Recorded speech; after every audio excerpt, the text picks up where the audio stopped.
Muchas gracias. Es un placer estar aquí de nuevo. Ya son muchos los años que voy volviendo a Colombia, será por algo. Primero porque me tratáis muy bien y después porque siempre aprendo algo, ¿no? De vuestro trabajo, de cómo os organizáis, de la capacidad que tenéis de coger las cosas al vuelo, ¿no?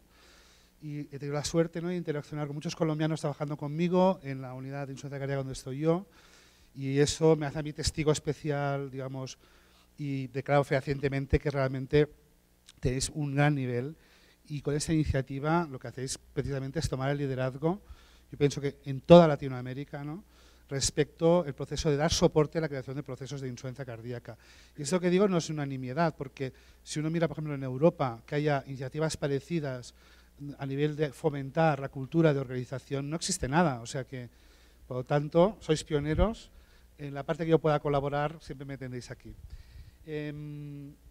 Yo os voy a hablar de muchos de los que estáis aquí. Yo creo que sois unos convencidos del tema, ¿no? Y en realidad lo que estamos haciendo aquí es dar argumentos para luego llevarlos a otro lugar, ¿no? Yo lo entiendo así.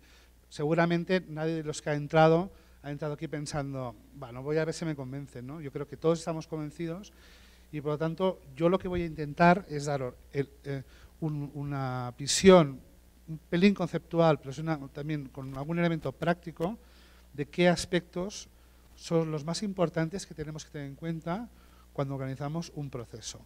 Esta diapositiva es un resumen de lo que hemos hablado hasta ahora. Arriba tenemos lo que es la carga de la insuficiencia cardíaca. Seguramente habéis dado números. Yo es que me voy un poco justo por el tema de una calle se ha hundido y hemos dado una vuelta importante. Pero ejemplos prácticos, hace poco revisé datos en Cataluña, somos 7,5 millones de habitantes, aproximadamente de los 9.000 millones de euros, que es nuestro presupuesto en sanidad, 1.000 millones se los llevan en insuficiencia cardíaca. Así, directamente. Es una pasada, o sea, es mucho, ¿no? Y esto resume un poco lo que hablábamos antes. Esta es la clave, ¿eh? Estamos de acuerdo en este diagnóstico que veis aquí, que somos, como decimos en mi país, somos la pera, ¿no? Somos buenísimos en la patología aguda, ¿no? Angioplastia primaria, tenemos unidades de cuidados intensivos excelentes, pero somos tremendamente malos para la enfermedad crónica, ¿no? Y que os pongo en rojo un poco esa visión que tenéis vosotros, y lo hablaba la doctora Saldarriaga, ¿no?, sobre el foco que tenemos que cambiar buscando. Yo creo que es esto, la atención centrada en el enfermo significa la aplicación de la medicina basada en la evidencia adecuada a las necesidades del enfermo, de riesgo, de necesidades a nivel de función ventricular, etcétera, pero también el desear que haya una situación de equidad, es decir, que no solo unos pocos pacientes, los que acabarán en unidades de DICE avanzada, reciben atención muy especializada. Los elementos que necesitamos para que un programa tenga éxito desde el punto de vista de los ingredientes de la receta, ¿no? Hay este modelo crónico de enfermedades, que esto siempre me lo veréis presentar en todas mis charlas, que yo creo que resume muy bien lo que luego os voy a desglosar, ¿no?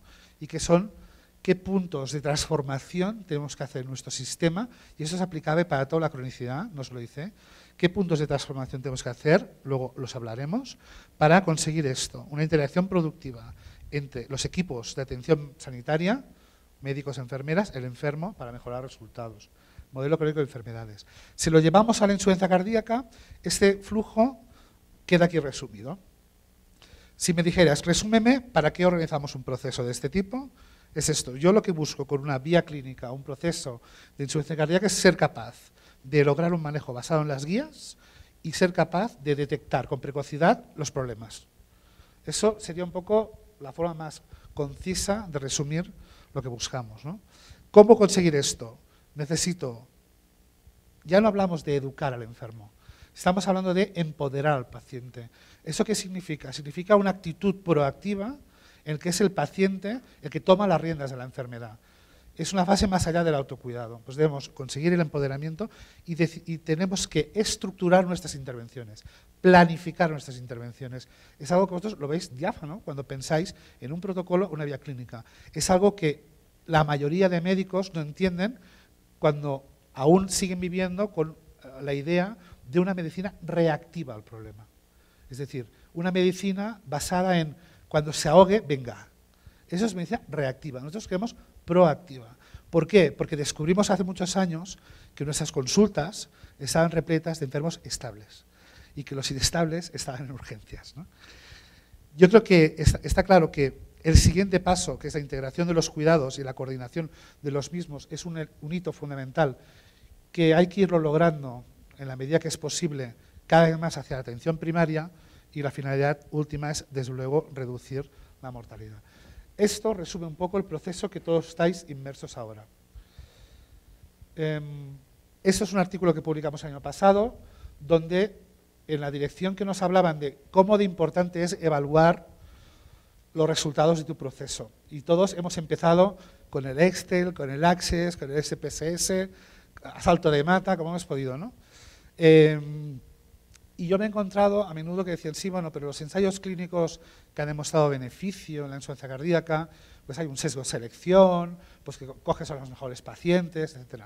Ese trabajo, esto lo hemos hecho conjuntamente con el Ministerio de Salud catalán, y sencillamente lo que hicimos fue hacer un experimento natural. Es decir, durante 7 años se observó la hospitalización y reingresos de pacientes con insuficiencia cardíaca y comparamos nuestra área, donde hicimos una implementación profunda de relación con primaria, respecto del resto de las otras áreas. Es decir, cualquier enfermo con insuficiencia cardíaca que se hubiera expuesto a nuestro sistema podría haber sido detectado. Es decir, cuando haces un análisis por intención de tratar, realmente es esto. Aunque no lo haya detectado, él estaba en el sistema, podría haberse detectado. Y lo que demostramos es que no solo reducimos reingresos, sino mortalidad. Y esto ajustando, es decir, 56.000 enfermos, hospitalización en toda Cataluña, ningún enfermo se escapó. Digamos que para esto la administración fue clave, porque le estamos diciendo que en la podemos trasladar a la práctica diaria lo que nos dicen los ensayos clínicos. Unas críticas que os dirán es, sí, vale, tú montas un programa, pero claro, son enfermos escogiditos, son enfermos tal o cual. Bueno, pues cuando lo aplicas a lo bestia también funciona. Esa es un poco la idea, ¿no? ¿Cuáles son los componentes clave? Y cómo concretar el modelo clínico de enfermedades. Este es un resumen de los puntos que habéis visto antes en el esquema en azul. El primero y más difícil lo habéis puesto ya encima de la mesa, que es la transformación de las organizaciones. Y voy desde la transformación que implica a nivel de las direcciones, pero la transformación mental de los que trabajamos en las instituciones. Es lo que más cuesta. A nosotros, en un sistema sanitario público completamente de acceso universal, que en este caso veis que no obstante trabajamos con muchos proveedores igualmente, significa que tenemos que ponernos de acuerdo muchas empresas, y esto no es fácil. En nuestro caso, que buscamos, la organización sanitaria en Cataluña tiene una base territorial, es complicado, por lo tanto la magnitud del reto es muy importante. A nivel profesional, ¿cuáles son los componentes que mejorarán los resultados? Este estudio me lo he visto poner muchas veces porque es un metaanálisis que analiza qué componentes profesionales son los que van a reducir el reingreso. Y se resume de forma muy sencilla en 3 puntos, que son, en primer lugar, y esto igual alguien no está de acuerdo, para la complejidad un cardiólogo. A ver, si el enfermo es diabético, y si el enfermo está claro que allí voy a necesitar ayuda posiblemente, sobre todo un cardiólogo de Barcelona que no tiene una base internística como vosotros, ¿no? Pero la complejidad en la insuficiencia cardíaca es fundamentalmente por la insuficiencia cardíaca, porque estamos hablando de tratamientos complejos, nuevos fármacos, dispositivos, no es sencillo el manejo. Es más probable que un beta bloqueante lo inicie un cardiólogo que a lo mejor un médico generalista, ¿no? Pues ahí estamos, ¿no? El segundo es, para el cuidado y coordinación, la enfermera. No hace falta que lo digan, luego nos hablarán del rol y de la importancia de las enfermeras. ¿Qué teníamos que trabajar? Trabajar una forma de formar, de forma estandarizada a las enfermeras, de acreditar su formación y de darles más poder, ¿no? Y el tercer elemento es el abordaje holístico. Y ahí es donde entra la relación multidisciplinar. Por una parte, en nuestro entorno, en el entorno, por ejemplo, de Barcelona, lo hacemos fundamentalmente con atención primaria, porque tenemos una relación muy estrecha. En otros ámbitos será medicina interna. Importante involucrar enfermería de primaria y lo que llamamos servicios de soporte, que serán todos estos compañeros, psicólogos, farmacólogos, que contribuirán con su intervención en la evolución. En nuestro modelo, y unos componentes fundamentales, y insisto, que estoy en la parte conceptual de la charla, ¿no? Estoy de acuerdo con lo que comentaba Clara, ¿no? De que Involucrar a la gente es clave. Y esto, imagínate si es difícil en un hospital, como para pretender hacerlo en una área de atención primaria, que tenemos 14 centros de salud con 10 médicos en cada centro. Eso es muy complicado. Uno de los principales, a veces, son cosas tan sencillas como cambiar la forma de hablar. De hablar de unidades de falla cardíaca, pasamos a hablar de programas de insuficiencia cardíaca, porque para ellos unidades implicaba hospital, y ellos no eran hospitalarios, eran médicos de atención primaria.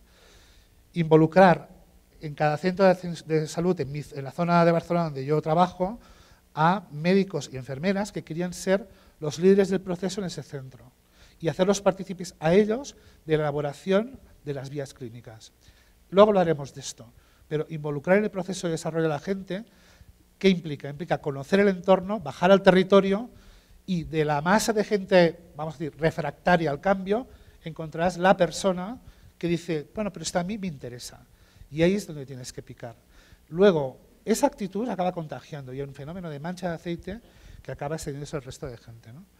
Nosotros hicimos este proceso, hemos acabado trabajando lo que se llama en Cataluña las rutas asistenciales, que son vías clínicas compartidas primario-hospital, para el manejo de insuficiencia cardíaca, con una ventaja, que desde el 2012 el Ministerio de Salud nos ha pedido que lo hagamos. O sea, ahora ya es un mandato de nuestro sistema sanitario que nos organicemos. Nosotros empezamos esto en el año 2001, o sea, por lo menos tenemos ya mucha ventaja. Y a nivel hospitalario, lo que comentaban también, un liderazgo, y en este caso fue cardiología, quien supo aglutinar el proceso con los demás.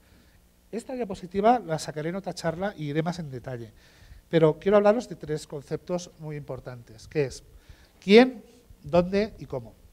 Es decir, voy a montar un proceso, ¿vale? ¿Quién va a ver pacientes y quién va a participar? Defino mis componentes profesionales. ¿Qué parte multidisciplinar de mi hospital va a participar y qué voy a pedirles que hagan? ¿Cómo voy a invitarles? Hoy he pensado en ti para un proyecto. Hoy he pensado que estos enfermos que vemos tal tienen mucha depresión. ¿Tú crees que podrías ayudarnos? Ese proceso de acercamiento es quién va a ayudarnos y quién va a concentrar el proceso duro de la intervención. ¿Dónde? Es decir, mi ámbito de actuación, ¿cuál va a ser? ¿Va a ser solo aquel enfermo que se mueve en el entorno hospitalario? ¿Voy a acercarme a esta atención primaria? ¿Voy a empezar primero solo por lo hospitalario y en concreto por cardiología? Eso tenemos que definirlo. Y el tercer elemento es cómo, en realidad es bastante sencillo, es abrir las guías de actuación e intentar aplicar lo que nos piden. Esto que parece muy lógico, la realidad tozuda nos dice que no ocurre habitualmente en la atención convencional, ¿no? Vamos a ver de qué componentes a nivel de transformación nos han ayudado. Aquí os pongo una foto de una de las reuniones que hicimos ya en 2006, en las que pactamos la forma que teníamos de trasladarnos la información los médicos de familia con la unidad de insuficiencia cardíaca hospitalaria. Y pongo aquí el liderazgo clínico porque es un elemento que se está poniendo en valor en Cataluña en el aspecto del manejo de la cronicidad. ¿Qué quiere decir eso? Que somos los que vemos pacientes, los que sabemos qué necesidades tenemos que cubrir. Somos los que entendemos en mi entorno qué equipos van a ser colaboradores y qué equipos van a ponerme problemas. Y ese es el factor, es integrarlos en el proceso de decisión. Por lo tanto, el primer reto es el cambio de organización. Está claro que es de las cosas más complejas. El segundo aspecto, elemento clave a la hora de organizar un programa es debo cambiar la forma de atender a los enfermos, porque lo que he hecho hasta ahora no funciona. Os pongo una foto del centro de salud donde yo voy todos los martes, que es el ambulatorio del Gòtic, que está en las Ramblas de Barcelona. Yo soy el cardiólogo general de esta zona de 22.000 personas. Voy cada semana, tengo 16 visitas y tengo 1 hora y media para hablar con los médicos de familia de cualquier problema. Este modelo de atención especializada integrado en atención primaria fue una apuesta de nuestro Ministerio de Salud porque pensó que acercando los niveles lograríamos mejorar el nivel de la atención primaria y ha sido así. Ese entorno ha permitido que cambiase nuestra forma de relacionarnos, por tanto es un aspecto importante. Otro aspecto, y aquí hay unos cuantos colombianos, por cierto, es eliminar este concepto de nivel asistencial, sobre todo porque primaria, hospital, ambulatorio, a ver, el paciente es el mismo y en sus fases va a pasar por diversos niveles. ¿Qué hicimos nosotros? Nosotros dijimos, atención primaria tiene una enfermería especializada en la cronicidad. Les dijimos, ¿por qué no venís al hospital? Venís al hospital, nos sentamos con el enfermo ingresado y planificamos el alta. Hombre, pero es que ¿cómo voy a entrar yo al hospital? ¿Por qué no? Porque no puedes entrar en el hospital. O sea, cambiar ese concepto fue importante. Por lo tanto, romper las barreras habituales. Para algunos de vosotros eso va a significar acercaros a las EPS y hacer formación, por ejemplo. O significa encontrar algún tipo de alianza estratégica con otros hospitales secundarios o satélites para hacer un proceso en red. Es decir, filosóficamente lo que vengo a decir es, tenéis que reinventar la asociación y relación que tenéis con otros y tenéis que hacerlo ad hoc, porque cada realidad es distinta. Muy importante, y esto ha salido antes, hablábamos de cómo estáis capturando enfermos antes del alta. Cuidar las transiciones es fundamental. La transición, el enfermo ingresa, tiene que hacerse una detección precoz de ese paciente, sistematizada. Está muy bien que tengáis enfermeras centinelas, pero la casa debería proveer un sistema de indicadores que os permite localizar a los pacientes con insuficiencia cardíaca. Sobre todo porque cuando tienes convencidos ya a todo el hospital de que esto es lo bueno, pues puedas llegar a ellos, ¿no? Y las transiciones clave son las que se generan en el momento del alta de agudos. Nosotros cada miércoles hacemos una reunión donde lo que hacemos es, caso por caso, planificar el proceso de alta. En nuestro entorno, donde la complejidad del enfermo con fallo cardíaco ha aumentado muchísimo. Yo hace 15 años veía pacientes, 71 años, disfunción ventricular, ahora todos tienen más de 80. Y son complejísimos. Y nuestra estancia media va de 10 a 11 días, porque ingreso mucho menos, pero lo que ingresa está, pero realmente para tirar, están fatal. Y esa es la cuestión. Ese momento de transición en un escenario que va a venir de aumento de fragilidad, de aumento de dependencia, de problema psicosocial, tenemos que estar preparados. ¿Cuál es el esfuerzo? Es sentarse 1 hora a la semana, sacar la lista de pacientes y decir, fulano de tal, y la enfermera, a ver, ¿quién es el cuidador competente? ¿Quién va a hacer o ejercer el proceso de coordinación, de tratamiento, etcétera? ¿Qué necesidades tendré? ¿Cuándo debo verlo? Etcétera, ¿no? Otro elemento importante cuando diseñéis vuestro programa. Os pongo esta gráfica. Yo tengo muy buena relación con los funcionarios del ministerio que llevan la parte de indicadores. Y esto es doblemente importante. Primero, porque siempre más vale tener buena relación con el enemigo, ¿no? Que es el que te fiscaliza tus reingresos y tu evolución. Y la otra es porque tienes acceso a información valiosísima, ¿no? Esto que veis es una función del reingreso tras el alta de todos los hospitales catalanes. Nosotros estamos generando anualmente aproximadamente unas 15.000, 18.000 altas hospitalarias por año aproximadamente, ¿eh?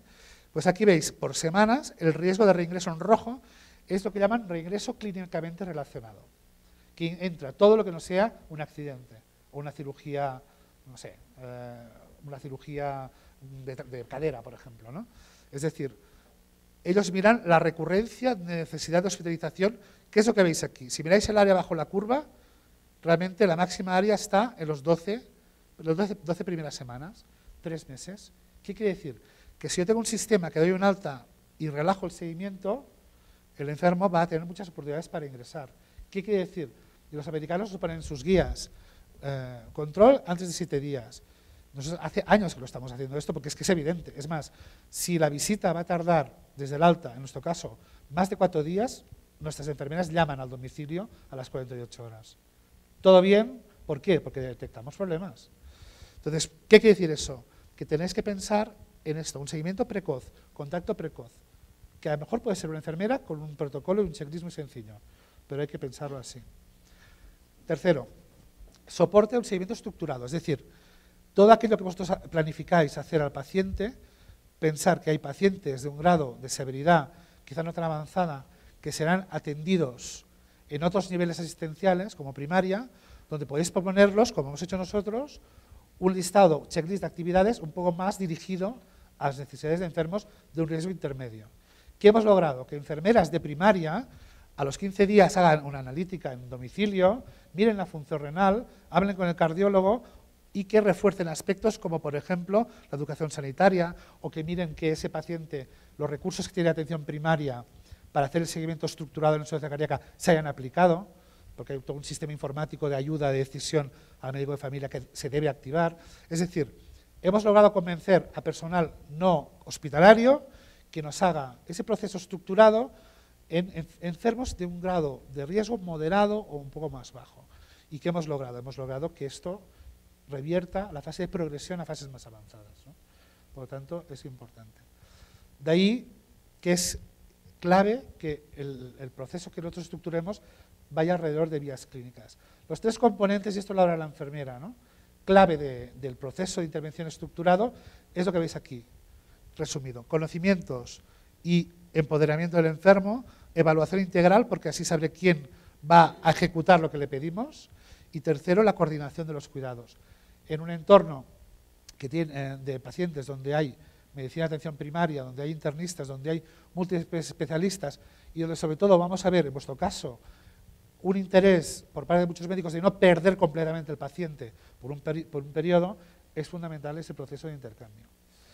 Nuevos roles en la enfermería. Hoy hemos hablado en una de las charlas que hemos hecho con algunos de los que estáis invitados de fuera de Colombia sobre el rol de la enfermera, las dificultades, por ejemplo, de por qué una enfermera no puede subir un beta bloqueante o ajustar un diurético. Esto causa mucha controversia en muchos sitios, hay dudas legales. En atención primaria, por ejemplo, las enfermeras de mi ambulatorio no van a subir la furosemida, pero en cambio hacen el seguimiento de la warfarina. O le dicen al enfermo, póngase 4 unidades más de insulina y no pasa nada. Entonces, esto es incongruencia. Y encontrar las incongruencias es fundamental para cambiar resistencias, ¿no? Y yo creo que los nuevos roles de las enfermeras son esos. La enfermera es un elemento profesional que tiene un cierto grado de autonomía y hay que potenciar. El otro elemento clave es incorporar. Hablábamos de la accesibilidad, dispositivos asistenciales flexibles. Yo en una de mis charlas en este curso, en una de mis 8 charlas en este curso, hablaré del hospital de día y hablaremos de qué modelos de hospitales de día hay, ¿no? Y eso que os pongo aquí es un último invento que se nos ocurrió al doctor Verdú, que es médico de familia, y a mí, que somos los que llevamos el tema del programa en nuestra área, que es los centros de urgencias de atención primaria. Son pequeñas áreas de urgencias que están lejos del hospital, que están pensadas para tener una persona 12, máximo 24 horas, que atienden a un enfermo pulmonar descompensado leve, que pueden dar tratamiento endovenoso y que pueden hacer también analíticas básicas y placas básicas, ¿no? Esos centros de urgencias se han hecho para descongestionar los centros hospitalarios mayores, ¿no? Con ellos, como son centros que están muy cerca del barrio, les dijimos, ¿y vosotros no podíais también hacer como un hospital de día para enfermos crónicos avanzados? Total, que hemos empezado a hacerlo y los pacientes más dependientes tienen más facilidad de acceso a estas áreas.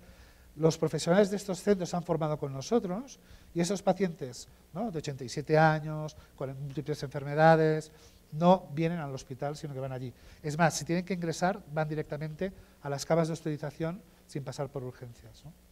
Por tanto, accesibilidad. Nuevas tecnologías, ya hablaremos de la telemedicina. Os presento a Ana y a Pilar, que son las auténticas artistas del tema. Yo aquí un día que me decidí hacer una videoconferencia. Y en definitiva, la transformación hacia nuevas formas de comunicarnos con los enfermos, ¿no? Es un elemento que tenemos que pensar en el poder del teléfono, con lo barato que es, ¿no?, etcétera, etcétera. Finalmente, el autocuidado es un aspecto fundamental. Si no incorporamos elementos de autocuidado, no lograremos que los pacientes mejoren. Yo hablaba antes de que estamos yendo de la fase de hablar de autocuidado y de educación a empoderar. Y ahí va a ser crucial la capacidad que tengamos nosotros como profesionales de que nuestras enfermeras sepan actuar sobre los enfermos para lograr cambios de actitud. Esto que digo, que parece muy fácil, es mucho más que decir, no fume, hombre, que es malo. O, por ejemplo, no ve que esto lleva mucha sal. Generalmente esto no sirve de gran cosa, excepto algún paciente de estos, de los que les diría, salta por la ventana y saltan, la mayoría de enfermos realmente piensan, bueno, pero yo he fumado hasta ahora y tampoco me he hecho tanto daño. O sea, este proceso de cambio, hay nuevas técnicas educativas, como la entrevista motivacional, que tenemos que empezar a incorporar y que realmente buscan un proceso de transformación de los cuidados. Y finalmente, la integración de sistemas. Vuestro sistema tiene la dificultad de la fragmentación de las historias clínicas. Esto ocurre en el 99,9% de los lugares del mundo, ¿vale? O sea que aunque es un mal de muchos, no es un buen consuelo, ¿no? Y hay que trabajar para transformar esto. Los sistemas de información pueden incorporar elementos de toma de decisiones. En la primaria de mi área esto existe, ¿eh? El enfermo que tiene el diagnóstico de insuficiencia cardíaca que no lleva IECAS, hay una alarma al médico, ¿por qué no lleva IECAS este enfermo, ¿no? Ese registro permite hacer que un benchmark, un seguimiento y dar soporte aquellos profesionales que tienen menos control en el tema del seguimiento de las cronicidades. Finalmente, lograr un hito que nosotros ya hace un tiempo que hemos logrado y que realmente cambia la perspectiva es cuando podemos compartir la historia clínica informatizada. Es un antes y un después. Hemos pasado de dar recetas, no saber si hemos conciliado bien la medicación, a que yo pongo la receta que el enfermo utiliza para ir a la farmacia, que es la misma que ve el médico de familia. Es tremendo. Y esto es un esfuerzo de las instituciones. Y es una inversión que ahorra dinero, porque evita duplicidades. Por lo tanto, tenéis que animarlos. Y finalmente, la formación continuada. Nosotros tenemos un gran valor que ha sido implicar atención primaria. Es lo que nos ha hecho famosos. Somos un programa que no tiene trasplante cardíaco y somos el programa más conocido de España. ¿Por qué? Porque hemos sabido tejer una estructura involucrando un aspecto olvidado, que es el ámbito comunitario. Y es un aspecto que ha hecho que estos enfermos de ámbito comunitario tengan acceso a un nivel de medicina muy elevado, a lo mejor la carga en trasplante o en la asistencia circulatoria. Y hay que dar, por lo tanto, soporte y formación para que esto sea así. Los resultados, hablaremos en una charla más adelante, que es cómo seguir los indicadores para adecuar nuestra estructura. Yo quiero acabar con unas conclusiones que, no por obvias, no hay que dejar de decirlas, ¿no? Primero, no dejéis que os digan que las estructuras de unidades de insuficiencia cardíaca que hay publicadas en la literatura son quimeras inalcanzables. Al final, tenemos los instrumentos alrededor y, es más, las trabas de las organizaciones que no nuestras voluntades para trasladar los beneficios a la práctica. ¿Es complejo la implementación? Sí, pero tiene un impacto, además, a muy corto plazo. Y tú lo comentabas, y es cierto, enseguida bajan los reingresos. Tú coge a pacientes que tienen diabetes con 50 años y trátalos. Necesitarás esperar 5 o 10 añitos a ver alguna cosa. Aquí no, aquí a la que empiezas, a los 3 meses, te caen los reingresos, ¿no? El modelo crónico de enfermedad es un marco que nos ayuda a entender cómo debemos hacer esa transformación y que solo lo lograremos si realmente intentamos conjuntar esfuerzos entre administración y profesionales. Muchas gracias.